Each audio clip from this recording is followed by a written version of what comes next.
Hello, everyone. Welcome to Snap Take. This is Glazer of Snap Judgments, the official podcast of Marvel Snap Zone. Today, we've got 4 great decks for you. 2 of them are Gwenpool decks. One is the first deck that hit number 1 this season, and the first one we're going to end up talking about is the deck that ended last season at number 1. But before we get there, I'm going to ask you to hit that sub button, hit that like, and hit that comment. We bring you 7 days a week of videos, more exclusive decks than anyone from the top of the ladder. These are proven decks that can get you to infinite, that can get you into high infinite, guaranteed as long as you put the time and effort in. These are the best decks in Marvel Snap. Hit that sub button, ring that notification bell, don't miss out. We also do the biggest giveaways in all of Marvel Snap. We're in the middle of giving away our second set of 5 season passes. These second set of 5 season passes are basically, I'm going to say something at some point in this video. As long as you're subbed and you've liked it, you leave the comment based on what I said in this video. It'll be a specific part, and you are entered to win a season pass. Every single video's comments this week come with the season pass, so don't miss out on your chance to get a free Gwenpool by commenting on this video. I'll announce the Twitter giveaway winners later on Twitter today.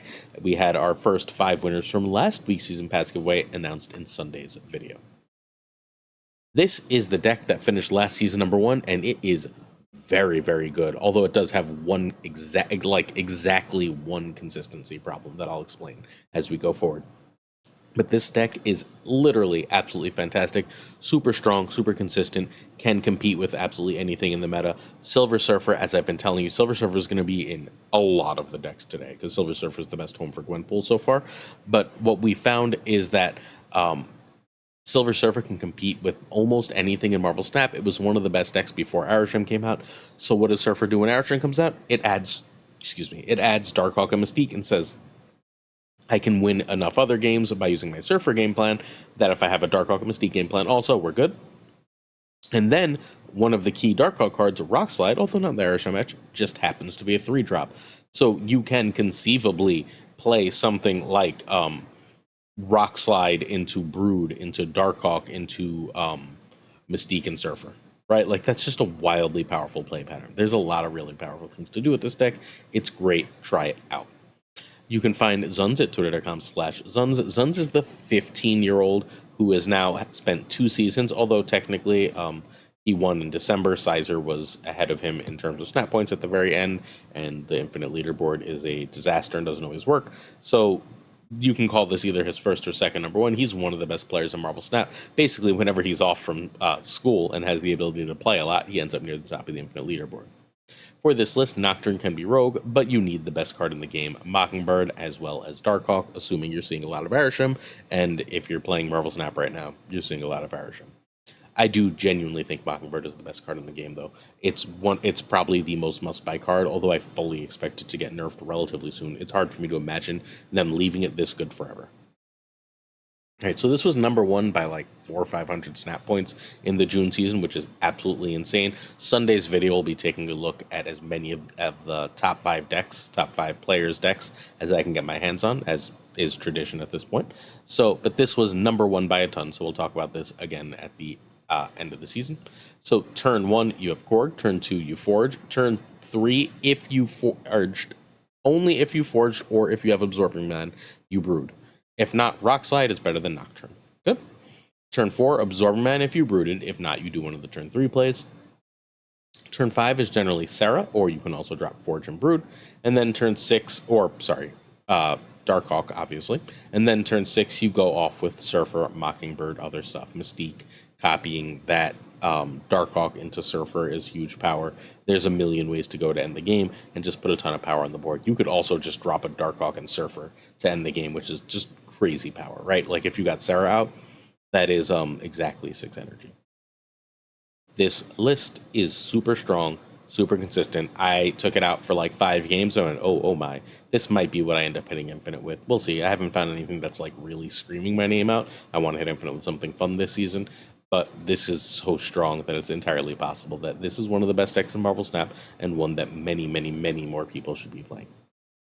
Hey, if you'd like to see gameplay for this deck and all the other decks that are on today's video, check out the stream team. Today is GamingwithFlashX at 5 p.m. Eastern. We'll be streaming He streams for frickin' ever. He'll be streaming all these decks, and then tomorrow morning he'll make a video about one of these decks. All right, our first number one deck of the season is Ekmadi's Arishem. I named it that. It's number one, and it's an Arishem deck. This is the first Arishem deck, to the best of my knowledge, that is hit number one, and it is a very, very heavy counter Arishem deck. It's trying to counter Loki with Mobius. It's trying to do the multiple Darkhawk thing to counter opposing Arishems. It's trying to do the multiple Blob thing for the rest of the meta, while it's not afraid to run Shang. It's not afraid to run Echo to stop an opposing Darkhawk or Mystique. It's a phenomenal, like genuinely extremely powerful list that has a lot of answers and a lot of different things to do in it. You can find Ekmadi at twitter.com/Ekmadi. Mobius for this list can be Absorbing Man. Darkhawk and Blob are needed, and I think Goliath is pretty pivotal too. Basically, if you end up dropping that Darkhawk or Mystique early and you have priority, right? You can just drop Goliath on that lane when they snap you, knowing that snap means Shang-Chi, that snap means Rogue, whatever. You get extra cubes that way. You can try and replace that with Negasonic, but Negasonic only works to stop an opposing Darkhawk, not to stop the opposing countercards. Loki for this list can be Nick Fury. I think Nick Fury is really, really, really good in Arishem lists, but not a requirement. And Mockingbird can be Vision, Mystique, or Absorbing Man. All right, so this is, again, the first number one of this new season, and turn orders for Arishem decks are always weird, but we're going to do our best. Turn 1, you pass. Echo is to try and snipe an opposing Darkhawk. Don't just blindly drop Echo, unless like they have a film lane or one of the two lanes is one they can't play ongoings in. Turn 2, Coulson over Mobius. Turn 3, Loki or Mockingbird, or you can just do one of the turn 2 plays or a generated card. Turn 4, Darkhawk, or same thing as turn 3.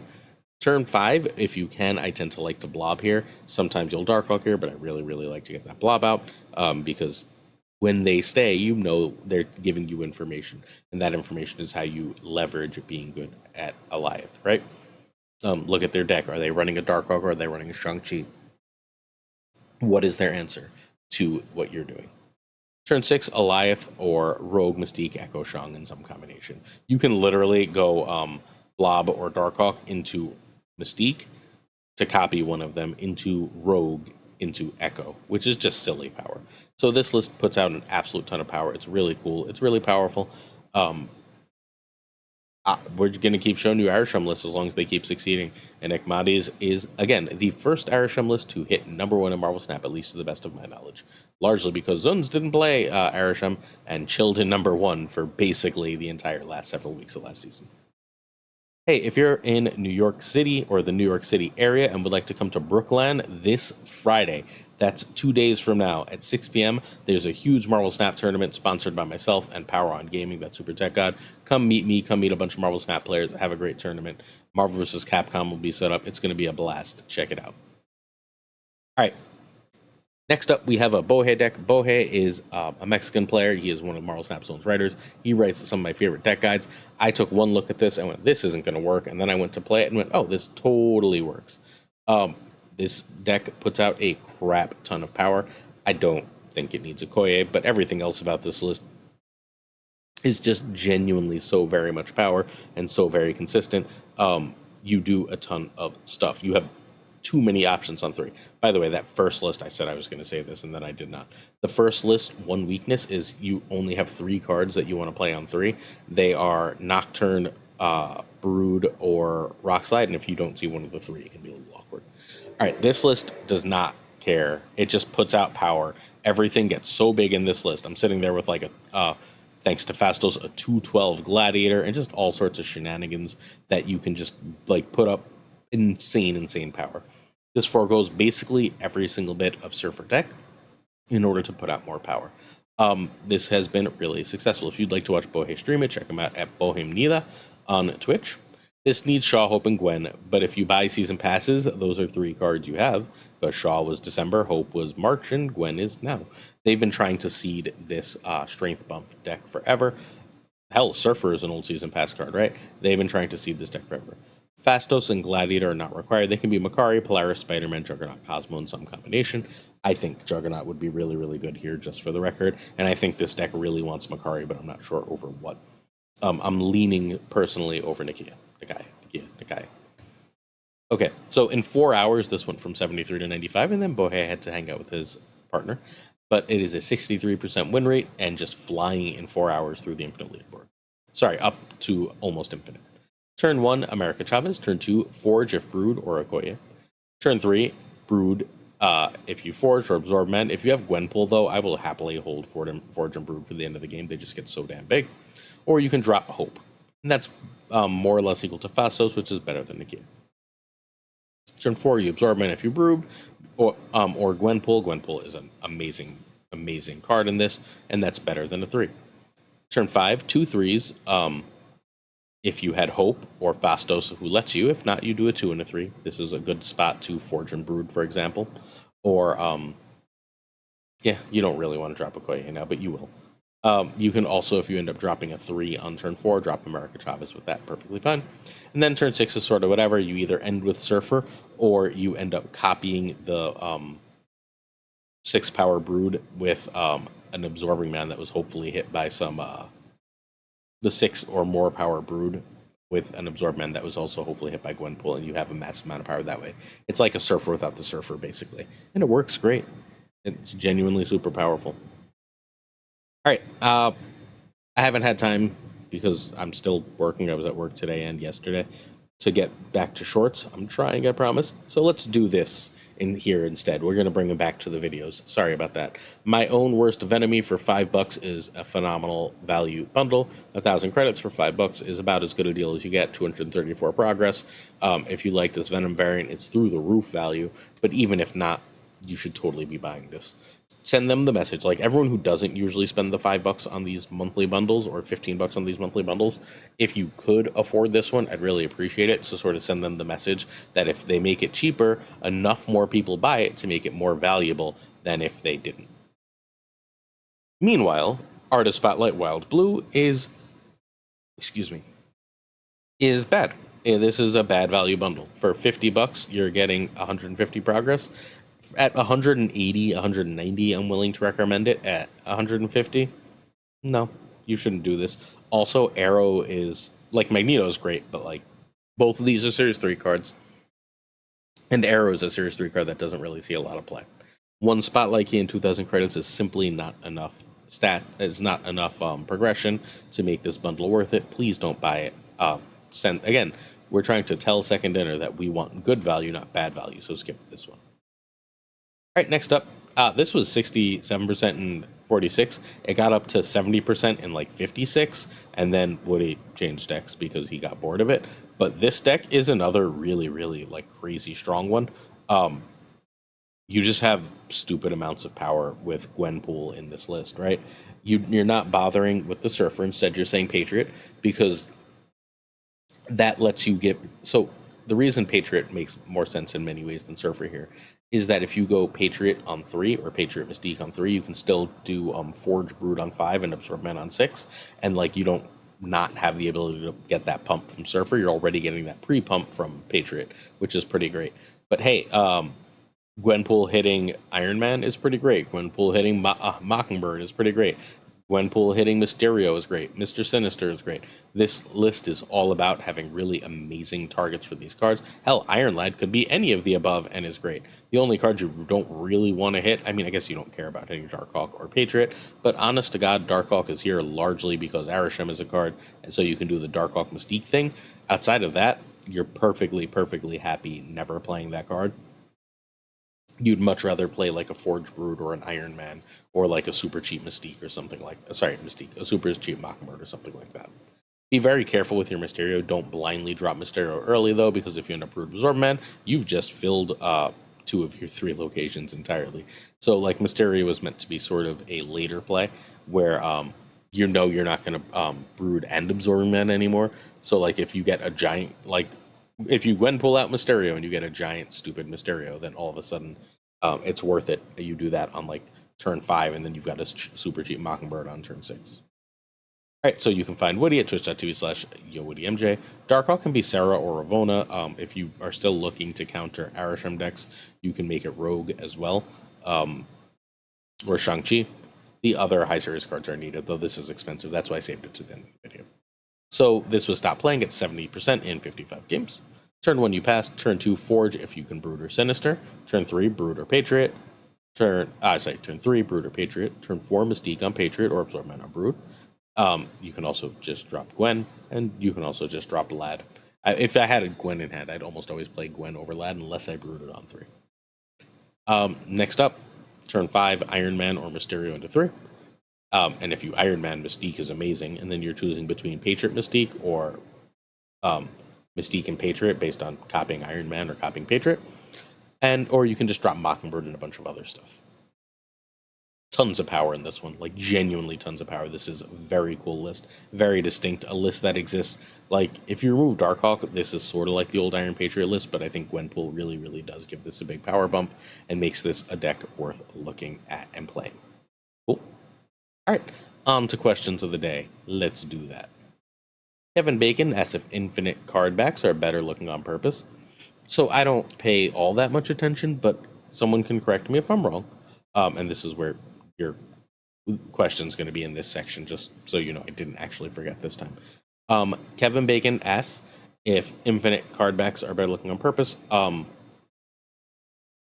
I think most infinite card backs are just the regular card back with yellow. Yellow happens to be my favorite color, so I think they're better looking too. But I think that, like, the gold is supposed to add prestige because the gold back does, and because we know that it's the reward, it looks better in our heads. It was going to look better to me, again, because I like yellow, but it looks better to most people because it's associated with success, so it automatically looks better. I think it's a subconscious thing happening, not necessarily that it's better. Heretics Lee wants to know why Arishem cards don't match his split and border. I would bet almost anything this changes. I don't know for sure, but like that feels like just a mistake. That feels like just like a mild coding error that I assume they will fix. The Kismet Collective is curious if I know IFC Yips plays Snap. I did know that. Not only do I follow IFC Yips, I met IFC Yips at the last Brookland. I don't know for sure if he'll be at the next Brookland this Friday, but I would assume he does. Really, really nice person. IFC Yips is a fighting game player. He streams a lot of Street Fighter and such, and is very well known and very good apparently at that. I don't have any talent at fighting games as I've gotten older. I was okay at Capcom vs. SNK 2 and Marvel vs. Capcom 2 as a kid, but those are the only 2 fighting games I've ever really been any good at. And like, I wasn't great. I was just good. I was good enough to like not get destroyed by really good players and beat bad players. So here we are.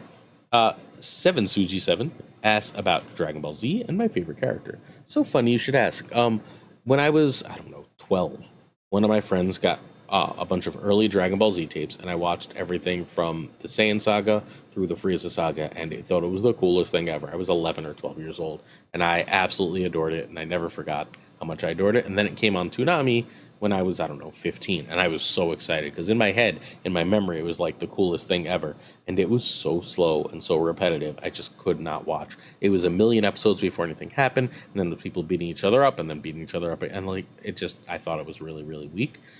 However, my son picked out a random manga, and since Toriyama passed, I was like, let's try Dragon Ball. So he's reading some of the Dragon Ball manga, and we decided to start watching Dragon Ball Z Kai. It is still very slow, but it's like mind-blowing for him how cool it is, because it is the best fights, or some of the best fights ever animated. My favorite character is almost certainly Vegeta. I think Vegeta is completely hilarious. I'm aware that he's fundamentally an anti-hero, but he's ridiculously entertaining for me, and my favorite of the Dragon Ball Z characters. Alright, your first possibility to win the season pass is to tell me your favorite Dragon Ball Z character. The next way, if you don't have one, is for the next question. Models wonders my experience with Dungeons and Dragons. Alright, my experience is as follows. 14, 15 years ago, I've gotten very old. I had a regular D&D group. We played all the time. I had all the stuff digitally, the player's handbooks. I built like 1 million characters, and then I would run them through scenarios in my head, and I really had a good time. And we did that for like 2 years at a friend's place, and then we sort of fell out of touch with that friend. I ended up getting married, and I basically never played D&D again, except that I almost played D&D during COVID, and I just wasn't in the right headspace for it. That said, there are two video games that do D&D extremely well that I'm very one I absolutely adore is Disco Elysium is an absolutely unbelievably completely brokenly brilliant and fantastic game. Like it is the Arishem of D&D games. It is so good and so different and changes everything. If you've never played Disco Elysium, please play Disco Elysium. And today, and as soon as I'm done with this video, I started playing Baldur's Gate 3. I need to stop walking into acid and dying. Like if I can, like, because that's not a thing that happens when you're playing D&D, right? Like you don't just wander into acid, or at least I've never wandered into acid while playing D&D. But like, I'm at the very beginning of Baldur's Gate 3, and I keep accidentally being like, oh, that's acid I'm sending in. Oh no, I've got 10 hit points. This is bad. So I'm looking forward to when I have enough hit points or some kind of skill to mitigate that, or I'm just not in places that are filled with acid all the damn time. But I'm very excited for Baldur's Gate 3. And with that, I'm almost going to go to the end of the video so I can go play some more instead of going to sleep at a reasonable hour, because it's summer and I refuse to do work tomorrow. Instead, what we're going to do is I'm going to say, what D&D class do you think... Okay, what D&D class is your favorite, or what D&D class do you think I am? That's what you're leaving in the comments. It's either that or what your favorite DBZ character is in the comments to win the season pass. Got it? Good stuff. Certain tiers of support on our Patreon come with on-air thanks. The $10 tier is on-air thanks. If you are interested, you get all the videos early, you get exclusive videos, and you get this. So check it out, patreon.com/snapjudgments. I'd like to say thank you to Abigail Gieslin, one of our OGs. My friend, Mandatory Burnout, who's got some great questions I'm really excited to answer. Cables. Hey, Cables. Miss you. Irregardless is a word. David G. Wingfield. Hello, G. Direwolf. Awesome Direwolf. Hope you're doing well. Always Kind. LAB. FaThorNewman. Member of the stream team. Check him out on YouTube. I need to order this so all the content creators are near each other. Good Dog Gamer. Phenomenal player. Sent me a giant message and then we stopped talking again. Good Dog Gamer. Talk to me more. This is the way all the way from Scotland. Ink. Hey, Ink. The graphite fanatic. Every day you like pencils, just a little bit more ink. I am Frostman, you sure are. Jane Everett, hello, Jane Everett. Doomer, Primed Ryan of Primed Mind fame. Caretixley, the king of questions, got one in today. Koirei, coming all the way from Japan. The one and only, oh no, you're not the one and only, that's someone else. Pyrophoros, my friend, hope you're doing well. The Goat Seeker, who still literally has not told me where they finished last season. Very curious. Denman Falcon, who I will see at Brookland in a few days. Quid Pro Joe, hope you're doing well, Joe. Docty, the king of new Marvel Snap card content. And Fat Nick. Doku. Oh, Doku's gone. I'm so used to saying Doku. Doku stopped playing Marvel Snap. Doku, thank you so much for all your support. Know that I wish you the best on both your personal life journey and your gaming journey. I hope you have a great time with Magic. I hope you stick around Snap enough casually so that if you ever want to come back, you're not like completely falling behind. But thank you so much for your support, Doku. Ginger Prime, hey Ginge. Philip Brakovich, Ratko, and Haplo. Kenny Loggins of the Danger Zone. The OG, another OG, not the AG, that's Abigail. The OG, Rob Silverman. The Bizza. X-Force V and Skippy G are rhyming friends. Sami Nyquist, winner of Snap Judgments League Season 1 and sponsor of Season 3. The King of Bros, bro. Black Dahlia. The Great Kazoo. Jessica Gamble, hello Jess. Ryan Wood, not the Woody of the community theme, but our own. Kev Sihoda, hey Kev. Luna Chris, playing that bounce. Archangel 3K. John Q, welcome aboard. My former student, Lou Antonez. Mod Supreme Models. The one and only Darth Vader. Remus Atala. Brian Kaufman. Tristan H. Martin.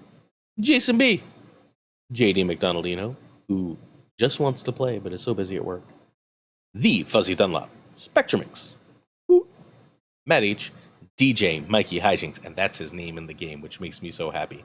No Frickin' Flex. Ocularis. Mr. Craig Sterry. Seamus, I hope you're doing better, my friend. Jonesy.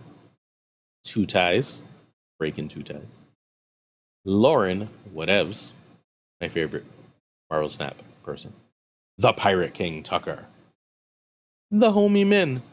And of course, Gunny T, where the T stands for the questions of the day had the giveaway. That's it. I'm gonna go play me some Baldur's Gate. Hope I continue to enjoy it. I bounced off Midnight Suns. If anyone would like me to explain why in a video, ask, because I got some thoughts. Peace.